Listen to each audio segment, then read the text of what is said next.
ആഹാ call അടിച്ചല്ലോ. ജിഷേച്ചി. എന്നാ മോളെ?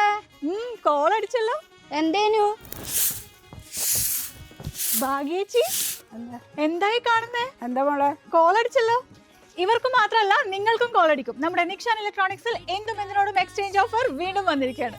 നിങ്ങളുടെ വീട്ടിലുള്ള പഴയ ഇരുമ്പ്, അലൂമിനിയം, പിച്ചള, പ്ലാസ്റ്റിക്, ന്യൂസ് പേപ്പർ, നോട്ട്ബുക്ക് ഇങ്ങനെ എന്തുമായിക്കോട്ടെ പഴയതെന്തും നിക്ഷാനിൽ എക്സ്ചേഞ്ച് ചെയ്ത് പുതുപുത്തൻ പ്രൊഡക്റ്റുകൾ സ്വന്തമാക്കാം. അതും നിലവിലുള്ള എല്ലാ ഓഫറുകളോടുകൂടി തന്നെ. കൂടാതെ പഴയ TV മാറ്റി പുതിയത് വാങ്ങുമ്പോൾ നേടൂ 5000 രൂപ വരെ എക്സ്ചേഞ്ച് ബോണസ്. അതുപോലെ പഴയ AC കൾക്ക് 6000 രൂപ വരെയും, പഴയ ഫ്രിഡ്ജുകൾക്ക് 5000 രൂപ വരെയും, പഴയ വാഷിംഗ് മെഷീനുകൾക്ക് 3000 രൂപ വരെയും, പഴയ ഇൻവെർട്ടർ ബാറ്ററികൾക്കും ഹുഡ് ആൻഡ് ഹോബിനും 3500 രൂപ വരെയും എക്സ്ചേഞ്ച് ബോണസ് ലഭിക്കുന്നതാണ്. അപ്പോൾ ഈ ഒരു ചാൻസ് ആരും മിസ്സാക്കണ്ട. നിങ്ങളുടെ വീട്ടിലെ പഴയ സാധനങ്ങളുമായി ഉടൻ നിക്ഷാനിലേക്ക് വരൂ. എക്സ്ചേഞ്ചിലൂടെ നിങ്ങളുടെ ഇഷ്ട പ്രൊഡക്റ്റുകൾ വീട്ടിലെത്തിക്കും.